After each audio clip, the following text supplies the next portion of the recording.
శ్రీమతి నమః. సంకల్పం చేస్తేనే మనం కార్తీక స్నానం చేయాలట కదా. సంకల్పం చెయ్యకుండా కార్తీక స్నానం చేస్తే కార్తీక స్నాన ఫలితం రాదుట కదా అని అడుగుతున్నారు. నిప్పు ఉందండి అక్కడ. నిప్పు అనేది తెలిసి ముట్టుకున్నా కాలుతుంది, తెలియక ముట్టుకున్నా కాలుతుంది కదా. అలాగే సంకల్పం వస్తే చేసుకుని మన సంకల్పంతో మనం స్నానం చేశాము అని అనుకోండి, మంచిదే. కానీ అందరికీ సంకల్పం రాదు కదా. సంకల్పం రాకపోయినా సరే స్నానం చేశాము అంటే నదీ స్నాన ఫలితం వస్తుంది.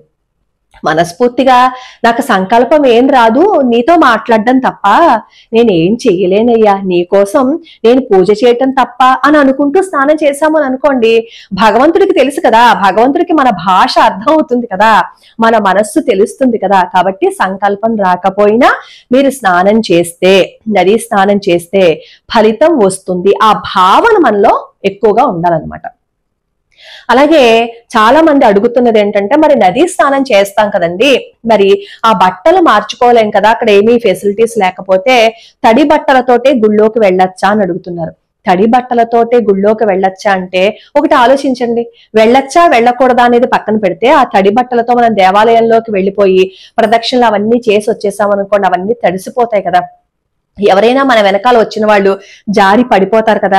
అయినా అలా నీళ్లు కారుకుంటూ పూజ ఎప్పుడు చేయకూడదు. పితృకార్యాల్లో అలా చేస్తారనమాట. కాబట్టి మీకు వెసులుబాటు ఉంటుంది. నదీ స్నానాలు చేసేటప్పుడు అక్కడ బాత్రూమ్స్ అవి తాత్కాలికంగా షెడ్లు అవి ఏర్పాటు చేస్తూ ఉంటారు కదా.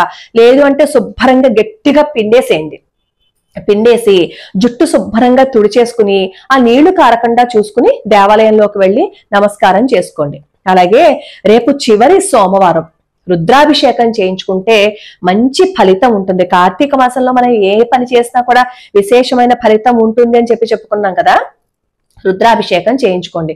ఒకవేళ రుద్రాభిషేకం చేయించుకోలేము, మాకు దగ్గరగా అందుబాటులో గుడులు ఏమీ లేవు అని అనుకున్నారనుకోండి, మనం ప్రయత్నపూర్వకంగా వెళ్తే దొరుకుతాయి. ఒకవేళ అబ్రాడ్ లో ఉన్న వాళ్ళకి చుట్టూత గుళ్ళు ఏమి ఉండవు. అలాంటప్పుడు వాళ్ళు ఏం చేయొచ్చు అంటే శివ సహస్రనామ స్తోత్రాన్ని, విష్ణు సహస్రనామ స్తోత్రాన్ని, పొద్దున్నేమో విష్ణు సహస్రనామ స్తోత్రంతో విష్ణుమూర్తికి తులసితో అర్చన చేయండి.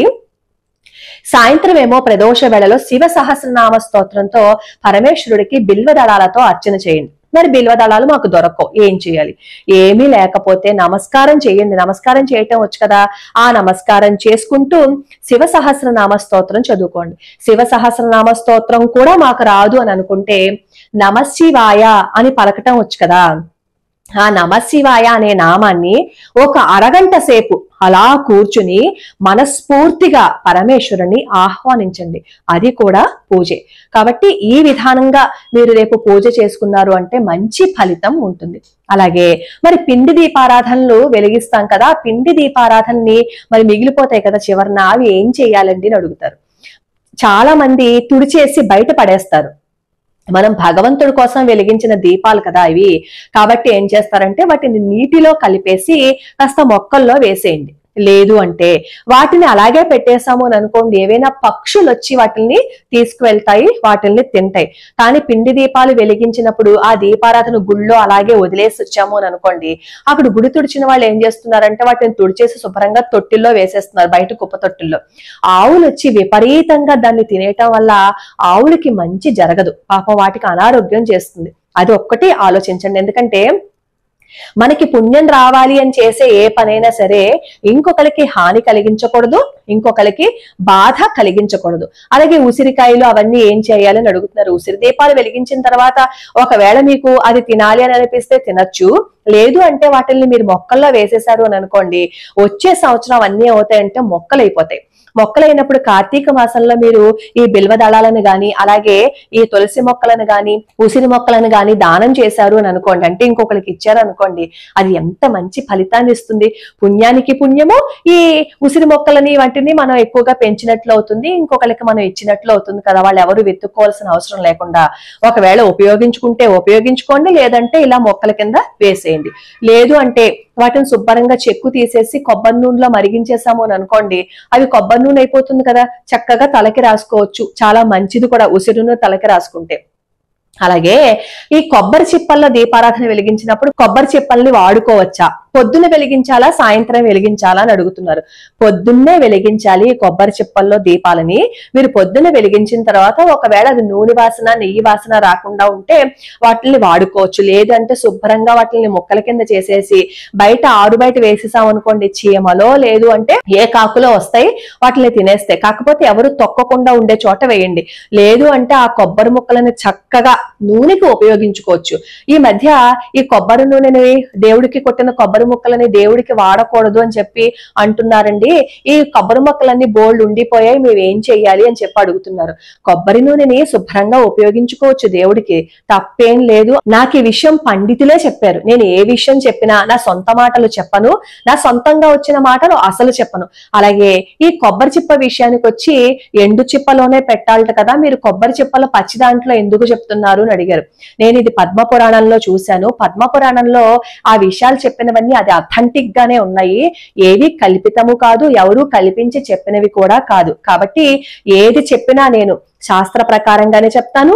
నాకు తెలియకపోతే పండితులను అడిగి చెప్తాను. కాబట్టి మీరు ఈ విధంగా పూజ చేసుకోవచ్చు. అలాగే మనం బిల్వదళాలతో అర్చన చేస్తూ ఉంటాం కదా, బిల్వదళాలని ఒకసారి అర్చన చేసిన తర్వాత ఆ బిల్వదళాలని దాచుకుని కడిగి శుభ్రంగా మళ్ళీ ఇంకొకసారి ఉపయోగించుకోవచ్చు, తప్పేం లేదు. కాబట్టి బిల్వదళాలు దొరకలేదు అని బాధపడకుండా ఒకసారి దొరికితే వాటిని దాచిపెట్టుకుని మనం పూజ చేసుకోవచ్చు.